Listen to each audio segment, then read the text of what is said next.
welcome back to a new video. Now 15 years ago, this never used to be Kia. This actually used to be Middlehurst Motorsport. When I was 15 years old, I walked through them doors and I saw my first ever R35 Nissan GTR in the flesh, and it was a Spec V. Middlehurst Motorsport let me look around the car, let me take pictures of the car. They even let me sit in the Spec V. When I tell you my smile was big, it was big, bigger than any smile I've ever had on my face ever in my life. It was that big, my cheeks was hurting. 15 years on, I am back. So from being Middlehurst Motorsport, they have now moved here to the new location, just meters away from the old location.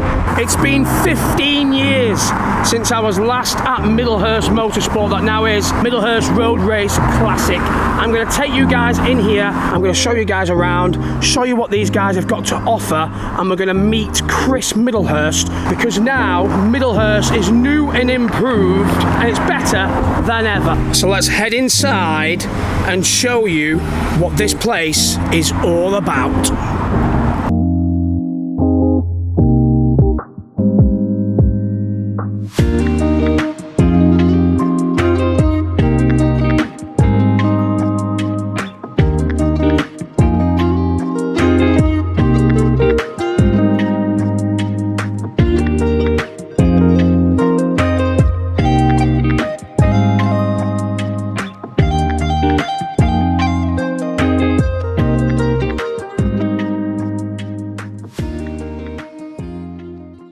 So this is inside Middlehurst Road Race Classic.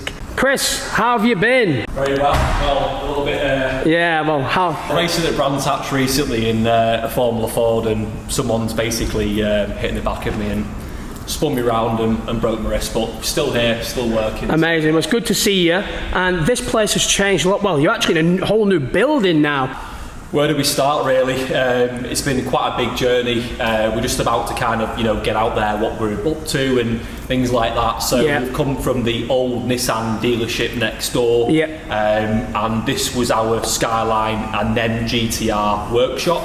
So when I last came here 15 years ago, this was actually the service bit, am I correct? Yes, that's right. So this was the GTR workshop at the time for the R35s, where we were a Nissan agent, Nismo agent, the only one outside of Japan for basically genuine Nismo tuning, accessories, things like that. So there was the ramps down here, the mezzanine floor on the other side. It's just been completely gutted out and redone. It's been a huge task to obviously get it to the finish of like it is now, and we're proud of it, and we just want to obviously get it out there. Yeah, exactly. Showcase it and see it. I mean, you can see obviously over here we've even built an RB26 coffee table, which is the only one I know of, and a lot of work went into this because this is obviously a massive part of our heritage going back to the early 1990s.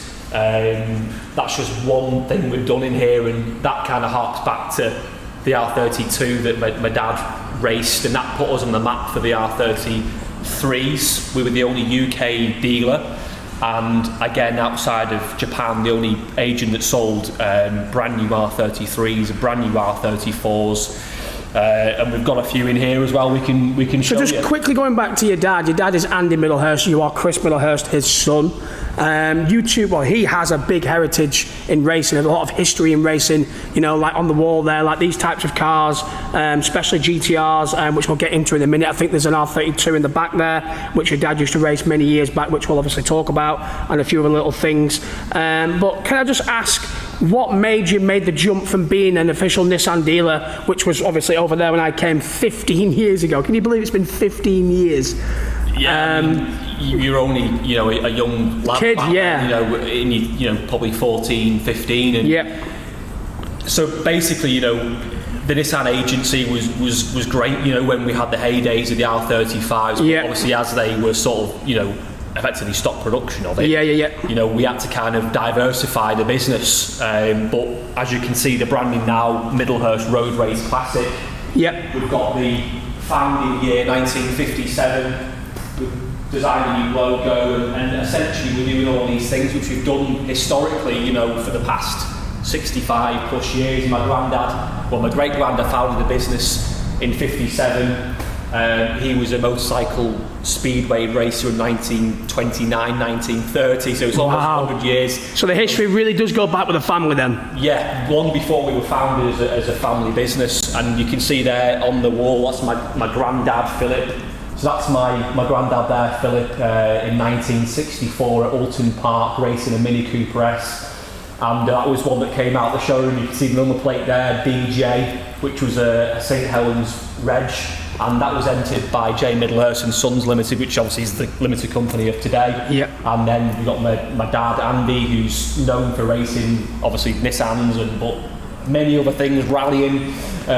More recently, Jim Clark's Lotus 25. Yep. And then myself, I've raced as well. So there's a lot of history with racing, with classic cars. My granddad's always been buying, selling, and wheeler dealing, so it's just in our blood. So we've amalgamated all the years of our family history into one brand, one place, and now we can showcase a bit more what we're about, not just Nissan, you know, things like Lotus. Well, that's what I want to get on to now, because as you can see here, I was expecting to come in here and just see Nissan Skylines, R35 GTRs, you know, that type of stuff, and it's not that anymore. You're way and beyond that now, aren't you?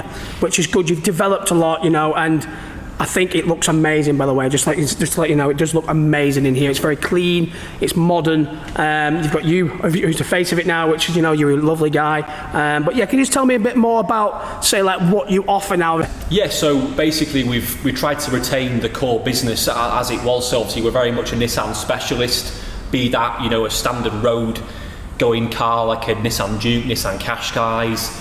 But there is the element of specialist Skylines, GTRs. We're still getting quite a lot of those in, and that just can obviously get more and more as we get ourselves back out there again. But there's a big market for, you know, nice, you know, high-end cars such as Porsche.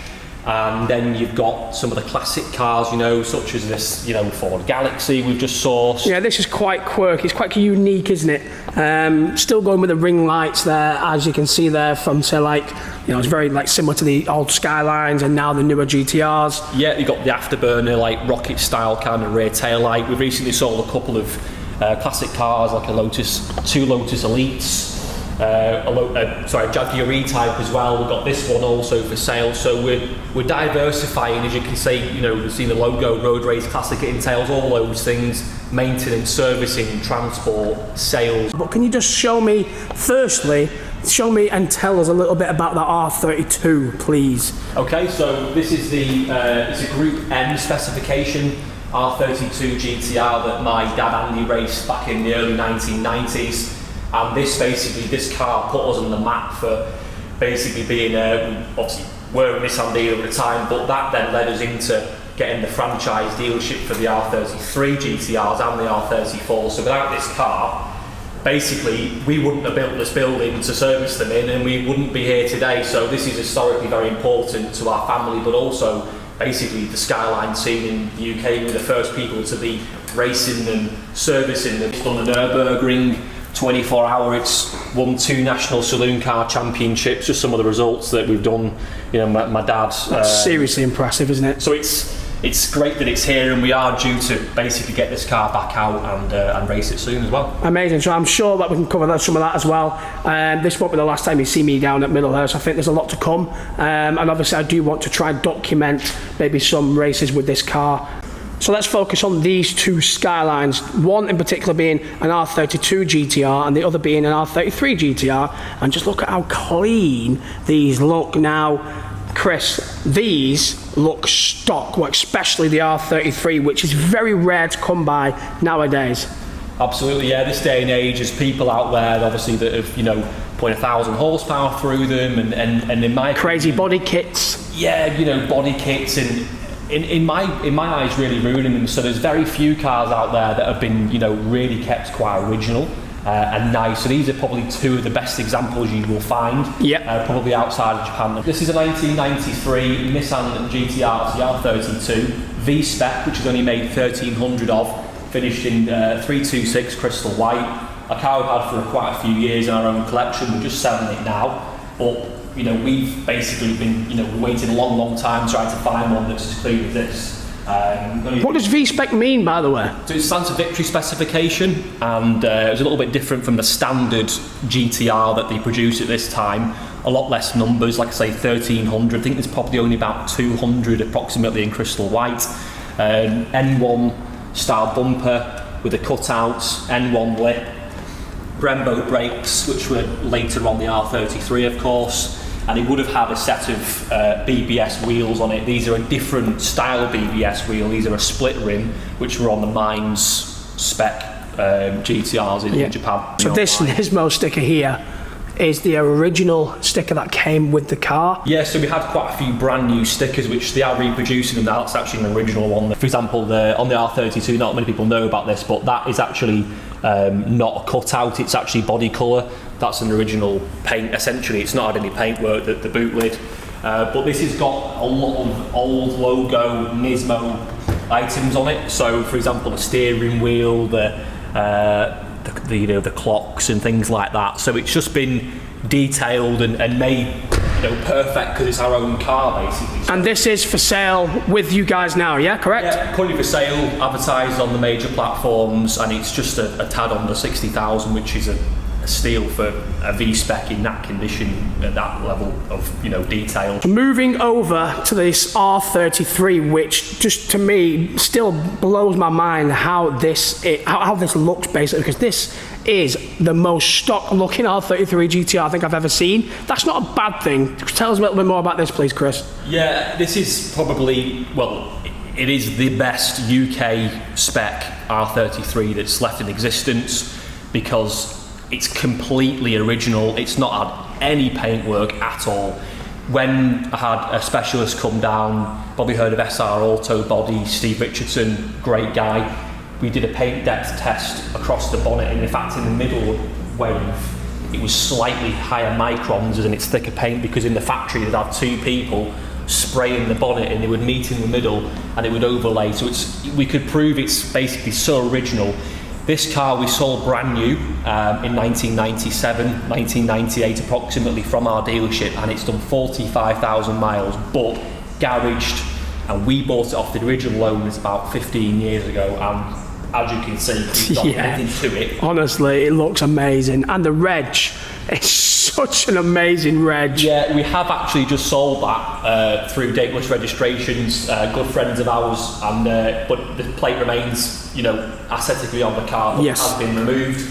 We own that from 1995 when the N-Reg first came out. We had all our staff, I was only one at a time, but staff on the phone trying to get the plates, so that's gone. But no, even the factory, you know, immobiliser sticker with Middlehurst Nissan on it, and the car literally inside smells like brand new. I mean, if you could smell through the video, I've already sat in the car, I've already smelt it, I understand what you mean. That new car smell is something that, you know, is, Yeah, you can't replicate that. I mean, if you had smell-o-vision, you'd genuinely be, you know, in a time, you know, walk back to 1998 picking this car up at the dealership. So clean. Unbelievable, and it's not been restored, it is as found, and you saw before even in the boot. I know it sounds a bit, you know, a bit nerdy, but let me just show you the boot. Yeah, absolutely. How careful So the boot's probably not been used more than 5 times in its lifetime. Yeah, the carpet's not even got any wear in it. It's just, the thing is, you have to see this car. And I mean, you can see that skyline there. That is the original as well, with the, what you were mentioning to me before, the Kenwood box. That's also original. That's a CD auto changer. You'd be able to put 6 CDs in there and load them up, and you could change them, and then you could, you know, back in the day, obviously before Bluetooth and all that. So that was a UK specification thing that we put in. That's original. The car just speaks volumes for itself just by seeing it, but pictures just don't do it. Just have to see it. And I agree. You know, it's even the exhaust tips. It's an original Nismo exhaust system. So what I was going to say was, people usually put that oval shape exhaust system on these cars when they modify them. And as you can tell, this has come with the original 2 tips. It's like you were saying before, Tyler, you know, about under the engine bays. We'll pop both for the engine. Please do. Let's open it and I'll show you, but I've got one hand there.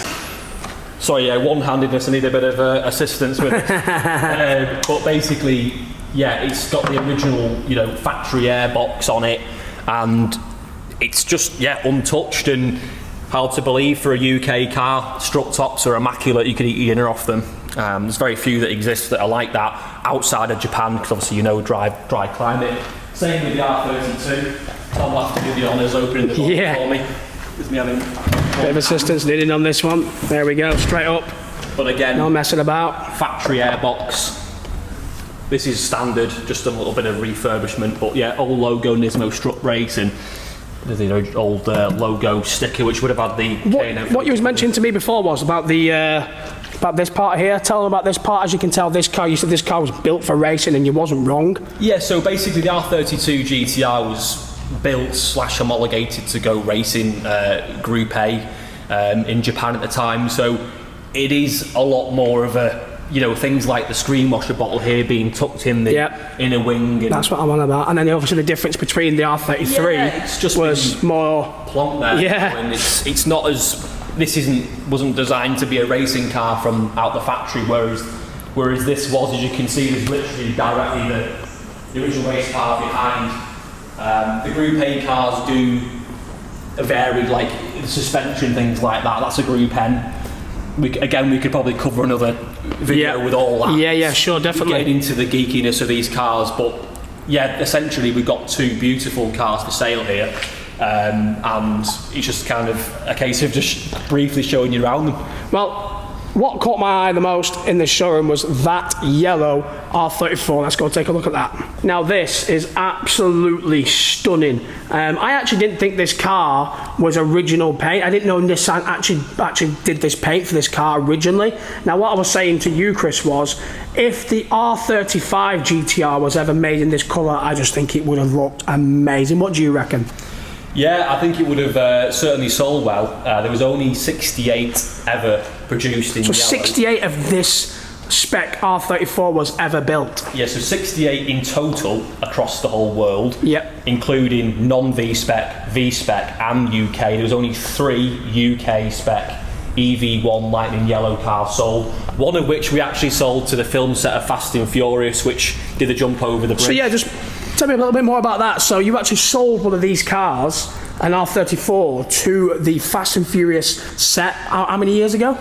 Would have been 2002. This car number 25 on the key list was a beautiful EV1 yellow GTR that came to us from Andy from Middlehurst Nissan in the UK. So basically it was the car that did the jump over the bridge, the bridge it was going up obviously, and the car... So that was from the original race, wasn't it, at the start? Yeah. So it was a non-V-spec yellow car that was actually recently covered on YouTube by a guy called Craig Lieberman. Craig, basically, he was the guy who found all the cars and tuned them, and he covers that in the video, mentions Andy from Middlehurst Nissan, as he calls it, in the UK, and it's some sort of, it's like embedded in our history. We sold loads of parts to them and to the film set and dealt with them a lot. So it wasn't a UK car, but it was one that we sold, and it's rare to see one. There's only, like I say, 3 of these. There's the 3 UK ones, there's 2 of them in the UK, one's in Germany being restored. This has actually been restored underneath, etc. But as for the amount of yellow yellow cars in the UK,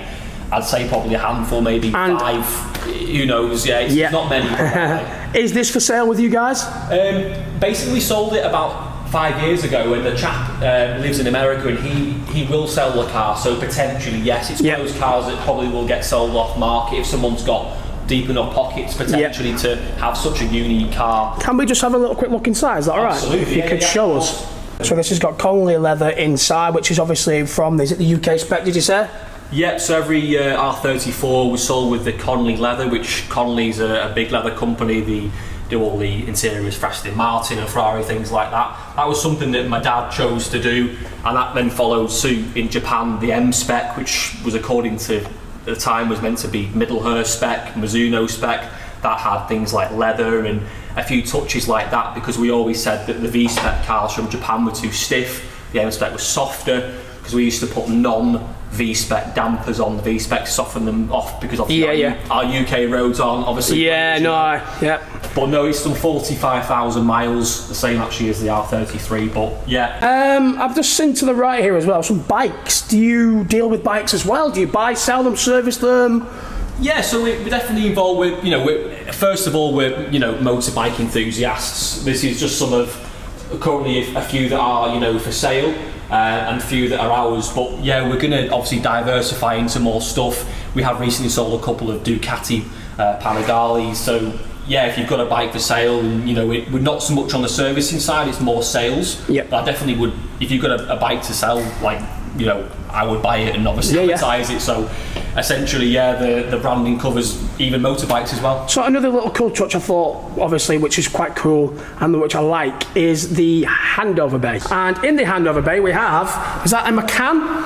Yeah, Macan 2 litre. That's one we just literally sold yesterday to a previous client of ours who's got a Macan, wanted to upgrade. So I'm actually quite a big Porsche nut enthusiast as well as obviously, you know, Skylines and things like that. So you will be starting to see more Porsches here, especially the likes of the GT models. I've got a GT4 myself, recently bought a GT4 RS as well. So yeah, we're always again looking to, you know, buy and sell those cars. If you got one to sell, you know, I'll definitely give a good figure for it. I mean, Chris, your attention to detail is next to none. This is the public toilet when you come in. Obviously, if you need to use a toilet.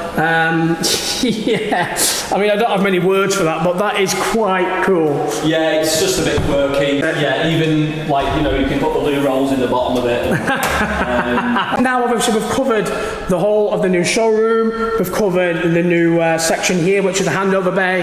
Let's go around the back and have a look at what else you've got around the back. So we've just quickly come outside. Chris, can you just tell us, before we go around the back to see what else you've got around the back, just tell us how long you've been here for, and if you just look over there, that was the original building. That's now Kia. That's where I originally met you. That's where I first saw my first R35, and that was all thanks to you. So thank you, because that's a memory that is going to live in my life, in my head, forever. So we've been here in Jackson Street since the late 1950s. Before that, we were round the corner on Higher Park Street. So we've been here for, you know, forever basically. This, I said to you before in the video, was the original Skyline, and then it was a GTR service centre. We've been completely and utterly renovated the entire site. So around the forecourt, we've got a, you know, wide range of affordable road cars. Anything like, you know, Toyotas, Nissans. So mainly Japanese and Germans, what we're selling. And then up the top here. So this is the cool part. So here we have the new service department and even the valeting bay, and just on cue, look what we have here. We have an R35 Nissan GTR. So yeah, please tell us a little bit more about this section of Middlehurst. So this is obviously the old dealership next door, which is now being occupied by Acorn Kia.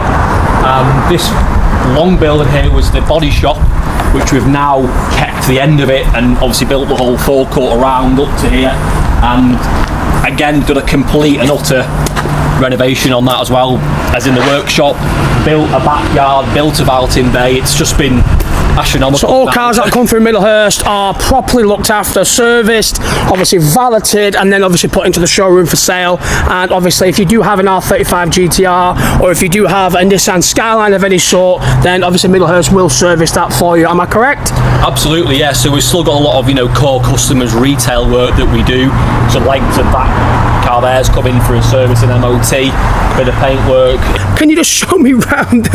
Yeah, guys, you're gonna laugh when you see this, because I certainly did. Please explain this. What on earth is going on here? Well, yeah, it is what it is. There's two R35s on top of two shipping containers. This is our backyard, and we've got this basically they're full of parts, etc. Can't be put back on the road, these two cars, so that's why they're up on top of the shipping container. So these cars can't be put back on the road? No, one of them was crashed, and one of them's, you know, yeah, it can't be put back on the road. It's a very early car, that's all I can say with that one. One of the first ever produced out of the production line. We've got another one as well, which my dad has, which is, I think, Chassis 14, did the original Nürburgring lap record. And that sign's been up there since the early 1990s. Yeah, so there's the original Nissan Middlehurst garage sign. Since the 1990s, that's been up there. Honestly, it's been amazing to see you. It's good to catch up. It's just so good to see where you've come from to now what you are, what you offer. And yeah, it doesn't stop here, does it, Chris? Because the workshop is, you know, if you want to have a brief look inside, you'll see, you know, again, level of detail we've gone into with this. There he is, just on cue. So yeah, this is the service department. Tell us a little bit more about this section. So yeah, we've done again, like the showroom, you know, complete and utter overhaul. No stone unturned, flooring, ramps, you know, everything. Reception, we tried to keep it. So there's the reception area. Yeah, try to keep it in theme with the, you know, the retro-y modern vibe. Obviously, the colour schemes, the logos and signage, and just making it quirky. But we want it also to be a really nice, you know, professional, clean working environment. The customers can see, you know, obviously, literally the car's being worked on, so we're not hiding anything. This is obviously after hours, so we've got the courtesy cars in here at the moment. But as you can see, we've got some of the old signage from the dealership. Well, speaking of original signage, was that from the original Nissan Middlehurst dealership that you had across the road? Is that from that? That's from behind the reception desk. That's amazing. Even had it obviously lit up, and that's amazing. Likes of Nismo signs, some of the old number plates we've had over the years. That's now on my dad's R35, as in GTR 5. Nismo, that's now sold. One of my grandmother's still got that with that for 60 odd years, and that's the big Nissan hamburger, the original that 2003-4 sign, and we're just car mad. You see Steve McQueen we love, and I just collect signs, and this is actually a proper car guy you are, and the family are, obviously. Even that flag's from the Nürburgring when my dad raced there. This is incredible, honestly. Some of the other original signage, you know, we just, like I say, want to make it a little bit retro, a little bit quirky. But you're also bringing across the passion that you have for cars also. Yeah, my Instagram's Chris the Petrol Head. I am a petrol head. For sure. This is an original 1952 Manx Norton racing bike. We're just doing some restoration work on that. So yeah, before we touch motorbikes, and there's loads going on here. It's hard to cover it, but as you can see, we're doing a bit of this, a bit of that. Yeah. But fundamentally, a lot of the work in this department is Nissan. Even our courtesy cars, we've got Nissan Cubes. Nissan Cubes. Massive rear door, which opens up like that. That is, do you know, I never actually knew that opened that way. That's a bit of a unique. The window is glass on this side, so you can park on the near side, and you've not got a blind spot. And, I didn't know that. They're good fun for the customers anyway. And a big advertising billboard for our company as well. Well, you learn new stuff every day, Chris. Let's head next door into the valeting bay.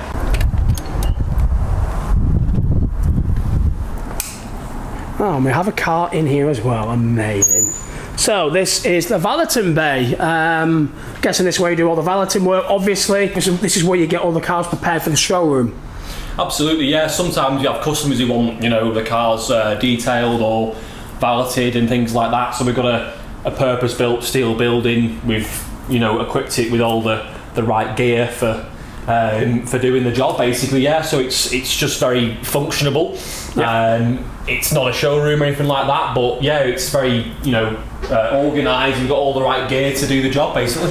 This is the workshop reception, where you would come in as a customer to book a service, or if you've already got your car booked in. So we tried to keep the theme like the showroom, and you know, the acoustic panelling and solid oak worktops, and just keep it nice and clean and professional. We got even here a little coffee table, which is a mini engine that well, actually, it blew up at Zandvoort in Holland quite a few years ago. So we've recycled that, and again, as I said before, you know, the customers can. So yeah, you can literally sit down here, have a coffee, read a magazine, and just watch your car being worked on, which I think is important to a customer. Yeah, I mean, you've got the MOT viewing area side of it. We do MOTs here, but basically having a showroom which can be transparent, you know, it's so we keep it tidy. There's no secrets, you know. You can see your car being worked on, and people find it very interesting. I had some friends actually that have got a couple of kids, and they were literally watching from here, you know, a tyre being changed, and it's good for people to understand, you know, how things work and what goes on in the workshop. Nismo Technical Master Certificate, Andy Middlehurst, obviously that's your dad. Yeah, tell me a little bit more. Well, it is what it is on there, really. So essentially, my dad's one of few people outside of Japan who is officially a Nismo Technical Master on R35s, and also a generic GTR technician as well. So we were the only Nismo agent outside of Japan back in like 2010, so obviously it's a massive part of our history, and my dad's very much still involved in the business in that respect, so his knowledge is second to none with the GTR product. And we've got a couple of old adverts here as well, just to, again, that retro theme. So we used to be a Renault dealer, an Austin dealer, and yeah, it's just those things are, you know, part of who we are. Basically, you can back up everything that you are about. 100%. Because, you know, you've got all the history all over the walls, etc., you know. Yeah, and finally we can sort of, you know, tell people about it. And again, the branding incorporates all these things. We're obviously known for being Nissan, but long before that, there was a lot that happened to obviously get us to that stage. So it's just kind of everything in one place now. Well, that's a sight, Chris. To your right, there's an R33 GTR. To your left, R35 GTR. Here are two examples of two cars that are in for a service. We'll start with the R33, the older car first. This one we supplied when it was 6 months old, much like the one in the showroom there, but done a bit more mileage, 96,000 miles. But completely original, very much the same.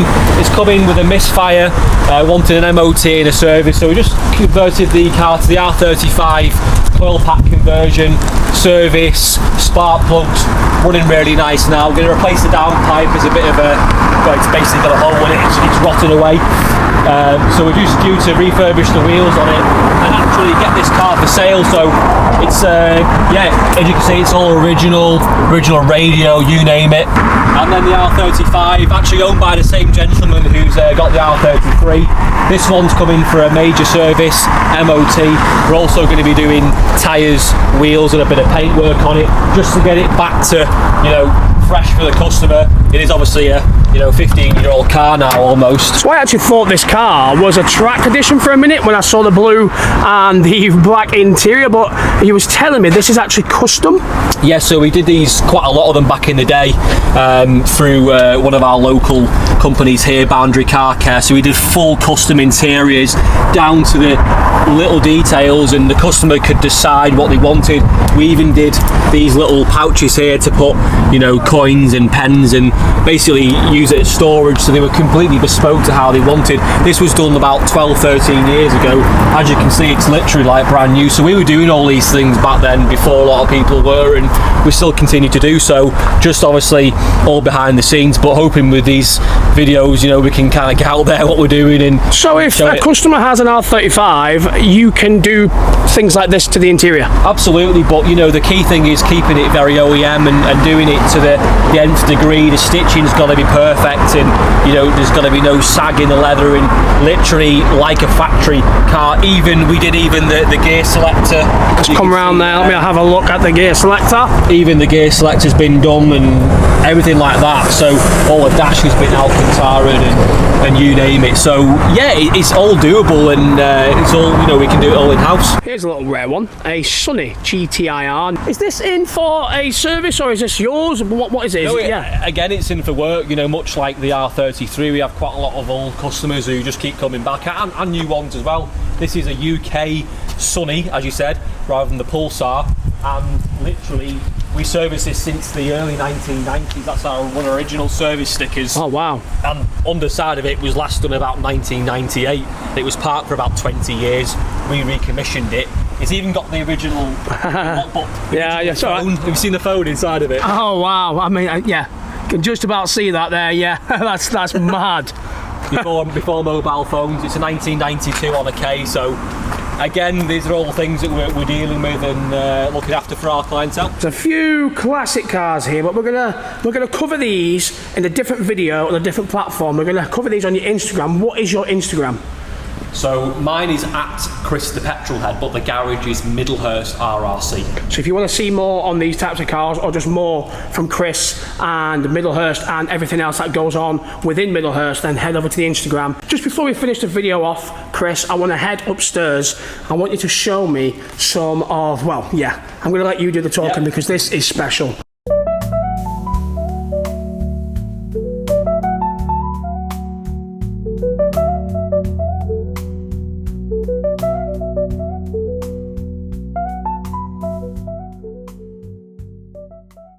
Yeah, so we've basically built the offices upstairs, which is where me and my dad reside, and what we wanted to do was basically showcase a lot of our history with motorsport, which is obviously key to the business as it is and always has been. So we've got a selection of, starting off, my granddad Philip, who we covered before, you know, in racing the Mini, a selection of all these trophies from the late 1950s, early 1960s, and even covering, you know, J Middlehurst and Sons Limited, the family business, and it's literally ingrained into the, you know, our history and engraved into that trophy as well. So very proud of that. And then coming after that, in this direction, my dad, National Saloon Car Champion, won multiple historic Monaco Grand Prix, Goodwood Revival Glover Trophy 10 times. So there's an extremely large history with our family with racing, which I've seen before harks back to the late 1920s with my great granddad. We haven't got any trophies from him, unfortunately. He used to race. Now that would be magical. Yeah, he used to race for Great Britain in Speedway. But yeah, some of the National Saloon cars, there's some modern stuff, there's all sorts of different trophies here, some rallying bits from my dad, Ypres Rally, RAC Rally back in the day. So there's just a lot of history up here, which, yeah, we're very proud of it. It's very personable. This is my dad's office. So this is Andy's office? Maybe not quite as tidy as mine, but you know what, it's a working environment. This is my dad racing, actually, Festival of Speed at Goodwood, demoing. So that's your dad? Yeah, so he's demoing Lotus 72 there. That's my dad at Goodwood, which is the Glover Trophy, which he raced that car, so he's won the Goodwood Glover Trophy 10 times. So yeah, there's just, you see over here from the BTCC back in 1990, and the Graham Goode Sierra Cosworth with some touring car legends there, Cleland, Hoy, Nissan factory driver for Nissan Motor Company in the Primera GT. That's the BTCC British Touring Car Championship. Some cool photos of my dad. And we got Scooby-Doo, look at Scooby-Doo. Scooby-Doo as well. That's been in my dad's office as long as I can remember. That's the Skyline you saw downstairs. You mean... Yeah, there's a few different liveries, and we're just about to get some of these reframed for the showroom. Okay. So that's just a quick glimpse of upstairs. I'm due to get this propeller mounted on the wall up here. This is from my great granddad's plane that he built in Par round the corner here in St Helens with him. Wow. But that is off a Flying Flea, which was a plane you could buy in kit form back in the 1920s, 1930s, and some kids helped push the plane from round here on Sorrel Street all the way to take off. So it's petrol, you know, car, bike. The stories you have to tell, we could go on and on and on. Some of my old helmets. And so this is your office? Yeah, this is my office. My three heroes, Paul Walker, that's signed by Paul Walker. Wow. And then you've got Ayrton Senna. My middle name is Ayrton, after Ayrton Senna. Oh, I didn't know that. He was killed in 1994, and I was born in December. So that was my dad, you know. That was because of him that he named me after Ayrton Senna. Yeah. Steve McQueen, another hero. That's an original autograph from Steve. And you're a bit like me. You're a bit model crazy, aren't you? I've got a bit of me and my friend Mikey were collecting at the moment on 1/64 scale models. But yeah, there's a couple of loads of stuff there, and we were talking before about the bus work with the original bus from back in the day, J Middlehurst and Sons and all that. And there's me, little boy with the R34. And that's where it all started. That's where it all started. Yeah. It's been amazing to see you. It's been amazing to show me what you have come from to what you are now, like I said before. And please do come down to Middlehurst. Come and speak to Chris. Come and meet the team. If you have any questions, anything, don't hesitate, because you are full of passion. You know, you love cars. This is what you live for. It's in your blood. I mean, literally. Yeah, it's in my blood, literally. It's in everything, and you know, this is just the start of us kind of really now showing what we're doing, what we're up to, and you know, what service we offer, and that's something which we've been meaning to get out there, but just been so busy getting this place to this point, and now we can push it forward. So yeah, it's just great to see you, Tyler, and just see you to randomly come in and, you know, just coming to see us. I thought I was coming to see a GTR Nismo, not this, you know, but I'm proud of you, and I'm sure things can only get better from here. And if people do want to see more from Chris and the team, the Instagram is on screen now. And yeah, so thank you so much for watching. Thank you, Chris, for showing me around, and I'm sure we'll see him again. And yeah, subscribe, share and like. Thank you.